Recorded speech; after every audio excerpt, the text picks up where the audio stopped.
Hello students, welcome to economic class CBSE 11th and 12th.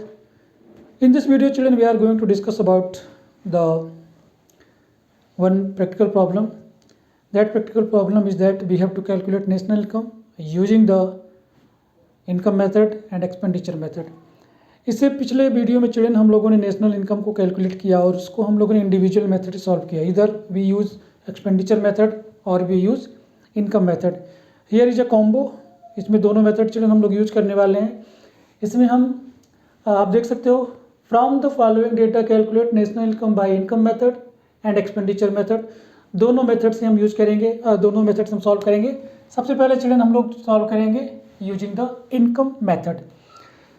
Information children इसमें देख लेते हैं, क्योंकि क्वेश्चन में पहले से लिखा है कि इनकम मेथड भी यूज करना है और एक्सपेंडिचर मेथड भी यूज करना है चिल्ड्रन. तो आपको परेशान होने की बिल्कुल ज़रूरत नहीं है. हमें जो इन्फॉर्मेशन है वो इनफ है. हमें दोनों ही मेथड से क्वेश्चन को कैलकुलेट करने के लिए जितनी भी इन्फॉर्मेशन की ज़रूरत है वो इसमें इन्फॉर्मेशन गिवन है. तो हम लोग चिल्ड्रन स्टार्ट करते हैं इनकम मेथड से. तो इनकम मेथड चिल्ड्रन के लिए क्या करते हैं, यहाँ पे मैं लिखता हूँ सॉल्यूशन. ठीक है ना, ये पार्ट ए है हमारा. यहाँ पर हम इनकम मेथड यूज करने वाले हैं. तो मैं लिख लेता हूँ इनकम मेथड. ठीक है, इनकम मेथड में हम क्या क्या लिखते हैं चिल्ड्रन. इनकम मेथड में लिखते हैं चिल्ड्रन हम compensation of employ plus operating surplus plus हम लिखते हैं मिक्स्ड इनकम. और जब हम चिल्ड्रन compensation of employ, operating surplus और मिक्स्ड इनकम को ऐड करते हैं तो हमारे पास आता है net domestic product at factor cost. क्योंकि हमें इसमें नेशनल इनकम कैलकुलेट करना है, तो नेशनल इनकम का मतलब है चिल्ड्रन हमें कैलकुलेट करना है इसमें NNP at FC, net national product at factor cost. तो इससे चिल्ड्रन हमें मिल जाएगा net domestic product at factor cost. हमें चाहिए नेशनल प्रोडक्ट, तो हम इसमें net factor income from abroad को ऐड कर देंगे. आगे बढ़ने से पहले चिल्ड्रन इस वीडियो में एक बात आपको याद दिला दूं. चाहे आप इन नेशनल इनकम को एक्सपेंडिचर मेथड से कैलकुलेट करो या इनकम मेथड से कैलकुलेट करो या वैल्यू एडेड से मेथड से ऐड करो, आंसर आपका सेम आना है. क्योंकि ये एक ही डेटा है जिसको हम अलग अलग वे में रिप्रेजेंट कर रहे हैं. जैसा कि मैंने पिछले वीडियो में बताया था कि जितनी इनकम जनरेट हुई है, ठीक है, प्रोडक्शन में, उतनी डिस्ट्रीब्यूट हो गई और जितनी डिस्ट्रीब्यूट हुई उसको एक्सपेंडिचर में खर्च कर दिया गया, स्पेंड कर दिया गया, तो फिर से वही इनकम वापस चली आई. तो सेम इनकम जो है वो फ्लो में चल रही है, प्रोडक्शन से फिर डिस्ट्रीब्यूशन में और फिर एक्सपेंडिचर में. ठीक है, तो इसलिए हमारा आंसर सेम आएगा. तो ये चिल्ड्रन इनकम मेथड से कैलकुलेट करने के लिए हमने यहाँ पर सारी इन्फॉर्मेशन लिख लिए हैं. अब हम देखते हैं कि कंपेंसेशन ऑफ एम्प्लॉय में हम क्या क्या इंक्लूड करते हैं. तो इसमें चिल्ड्रन हम इंक्लूड करते हैं wages and sale in cash, wages and sale in kind and employers contribution to social security. हम देखते हैं कि वो चीज़ें इसमें गिवन है कि नहीं गिवन है. तो देखते हैं. सबसे पहले चिल्ड्रन देखिए wages and salary in cash given है, तो यहाँ पर हम लिख लेते हैं 400 रुपीज़. ठीक है, उसके बाद हम देखते हैं, ये देखिए social security contribution by the employer given है, वो भी हम यहाँ पर लिख लेते हैं 55. ठीक है, तो ये तो हो गया चिल्ड्रन हमारा कंपेंसेशन ऑफ एम्प्लॉय. इसके अलावा और इसमें कुछ नहीं है. अब हम आते हैं ऑपरेटिंग सरप्लस में. चिल्ड्रन ऑपरेटिंग सरप्लस में हमारे पास होता था रेंट एंड रॉयल्टी. तो देखिए हमारे पास रेंट भी है और रॉयल्टी भी है.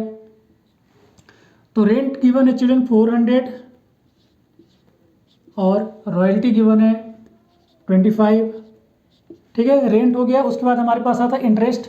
इंटरेस्ट भी गिवन है चिल्ड्रन, वो है 20, आप लिख सकते हो. और फिर है प्रॉफिट. प्रॉफिट भी गिवन है 130. तो ये चिल्ड्रन हमारे पास आ गया ऑपरेटिंग सरप्लस. और ये हो गया हमारे पास कंपेंसेशन ऑफ एम्प्लॉय. अब हमें चाहिए children mix income from self employed. तो मिक्स इनकम आप इसमें देख लो कहीं पर है. सो चिल्ड्रन इसमें मिक्स इनकम का पार्ट कहीं पर भी नहीं है, तो इसलिए हम इसको छोड़ देते हैं. ठीक है, mixed income is not given there. उसके बाद चिल्ड्रन हमें चाहिए net factor income from abroad. तो देखते हैं कहाँ पर है. ये देखिए net factor income paid to abroad. तो चिल्ड्रन हमें net factor income from rest of the world से मिला नहीं है, बल्कि हमने उनको पेड किया है. कितना पेड किया, 30. ये देखिए net factor income paid to abroad. तो ये हम यहाँ पर लिखना पड़ेगा और ये चिल्ड्रन रहेगा नेगेटिव में और ये है हमारा 30। तो यहाँ पर हम लिख लेते हैं, ये हो गया 30।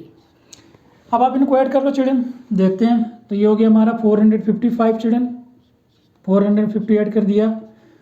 400 में ये सारा ऐड कर ली तो 400 और 100 530, 530 में 20 तो 550 और 550 में 25 तो 575 हो जाएगा ये। ठीक है, एक बार चेक कर लेते हैं। ये 5 हो गया, 3 to 5, 5 to 7, ठीक है, 4 और 1 5। और ये चिल्ड्रन यहाँ पर हमारा है 30, तो ये हमें सब्ट्रैक्ट करना पड़ेगा 30 माइनस। तो आप इनको ऐड कर लीजिए, 5 5 10, 0 carry in hand 1, 5 7 12, 12 1 33 carry in hand 1, 5 4 9 1 10 और माइनस आपको ये 30 सब्ट्रैक्ट कर देना है चिल्ड्रन। तो ये आपका आ जाएगा ₹1000 करोड़। तो ये चिल्ड्रन देखिए इनकम मेथड से हमने नेशनल इनकम को कैलकुलेट कर लिया और ये आ गया हमारा 1000 करोड़ रुपीस। तो इनकम मेथड के नीचे हम लोग लिख लेते हैं चिल्ड्रन, हमारा पास आ गया net national product at factor cost equal to ₹1000 crore rupees. तो ये तो हो गया चिल्ड्रन इनकम मेथड से। अब हम लोग इसी क्वेश्चन को एक्सपेंडिचर मेथड सॉल्व करेंगे और देखेंगे कि कैसे कैलकुलेट करते हैं, क्योंकि आंसर तो चिल्ड्रन सेम आना है, ये मैं आपको पहले बता चुका हूँ, तो फिर आपको कंफ्यूज होने की कोई ज़रूरत नहीं है। सबसे पहले चिल्ड्रन हम लोग मेथड लिख लेते हैं एक्सपेंडिचर मेथड का। तो यहाँ पर रहेगा ये, यहाँ पर मैं लिख लेता हूँ एक्सपेंडिचर मेथड, एक्सपेंडिचर मेथड।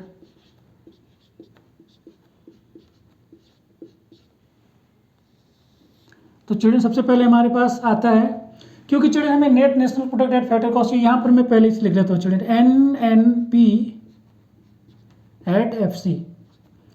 तो इसमें चिल्ड्रन सबसे पहले हमारे पास आता है प्राइवेट फाइनल कंजम्पशन एक्सपेंडिचर, फिर आता है गवर्नमेंट फाइनल कंजम्पशन एक्सपेंडिचर, फिर आता है चिल्ड्रन हमारे पास ग्रॉस डोमेस्टिक कैपिटल फॉर्मेशन। इसके बाद हमारे पास आता है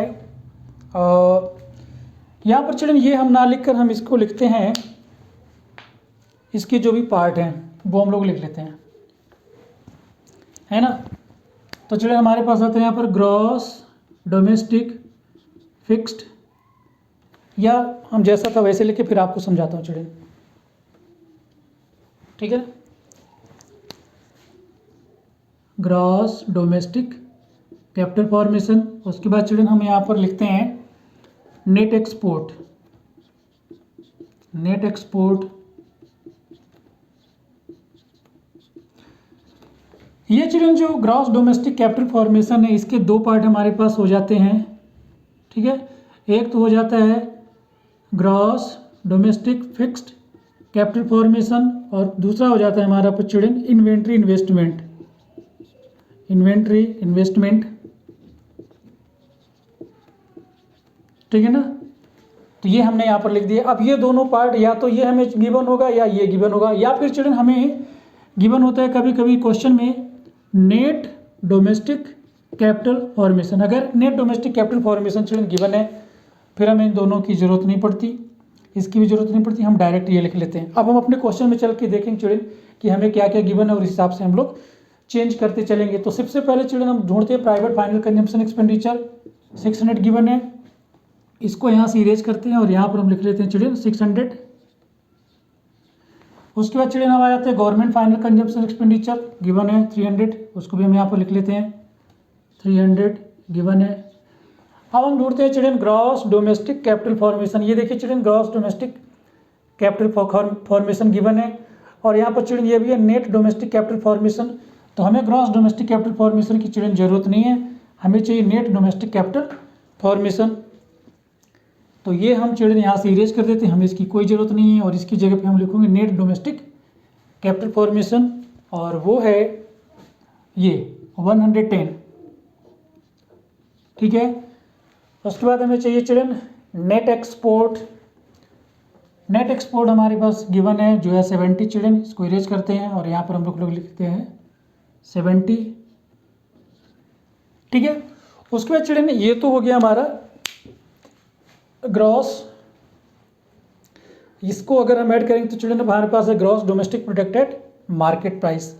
अब हमें चिल्ड्रन ये जो ग्रॉस था इसको नेशनल में कन्वर्ट करना है, तो इसमें हमें ऐड करना पड़ेगा net factor income from abroad. तो आप देख सकते हो कि ये टू अब्रॉड है, तो इसीलिए तो ये तो हो जाएगा -30, ठीक है। उसके बाद हमें चिल्ड्रन इसमें ऐड करना पड़ेगा मार्केट फैक्टर कॉस्ट पर है, तो हमें इसमें से चिल्ड्रन सब्ट्रैक्ट करने पड़ेगा नेट इनडायरेक्ट टैक्स। अब नेट इनडायरेक्ट टैक्स हमें देखना पड़ेगा चिल्ड्रन, देखो ये इनडायरेक्ट टैक्स ये है और ये सब्सिडी है। तो चिल्ड्रन हमारा जो नेट इनडायरेक्ट टैक्स होता है, आपको पता ही है नेट इनडायरेक्ट टैक्स होता है indirect tax minus subsidies. I hope कि ये आपको पता होगा। तो इनडायरेक्ट टैक्स यहाँ पर चिल्ड्रन हमारे पास है 60 और सब्सिडी जो है चिल्ड्रन वो है 10, तो ये हो जाएगा चिल्ड्रन यहाँ पर 50। तो यहाँ पर हम चिल्ड्रन डायरेक्ट 50 लिख सकते हैं, है ना। ये डायरेक्ट टैक्स है 60 और ये सब्सिडी है 10, तो इन दोनों का डिफरेंस हो जाएगा चिल्ड्रन, ये हो जाएगा 50। अब चिल्ड्रन हमारे पास सारी इन्फॉर्मेशन आ गई, अब हमें बस इसको ऐड करना है और सब्ट्रैक्ट कर देना है। तो 600, 300, 900, 900 में 100 और 10, तो ये हो जाएगा चिल्ड्रन 1010, ठीक है। और ये हम ऐड कर लेते हैं चिल्ड्रन, ये हो गया 7 और 7 + 70 है चिल्ड्रन ये, और माइनस हो जाएगा ये चिल्ड्रन इसमें पहले ही ऐड कर लेते हैं, ये हो जाएगा हमारा 80 और ये हो जाएगा चिल्ड्रन -80। तो ये हो गया चिल्ड्रन 1080 -80 और आप इसको सब्ट्रैक्ट करोगे चिल्ड्रन तो ये हो जाएगा आपका 1000 करोड़। अब देखिए चिल्ड्रन यहाँ पर पहले भी हमारा 1000 करोड़ रुपये आया था और अभी 1000 करोड़ रुपये आया था। तो जैसा कि आपको मैंने बताया, आप इनकम मेथड यूज़ करिए, वैल्यू एडेड मेथड यूज़ करिए या एक्सपेंडिचर मेथड यूज़ करिए, वैल्यू आपको सेम मिलने वाली है। तो children that's all for this video. इस वीडियो में हम लोग डिस्कस किया method of calculating national income using both the method, that is income method and expenditure method. I hope you must understood. So see you in the next video. Till then, take care. God bless you all. Thank you for watching the video.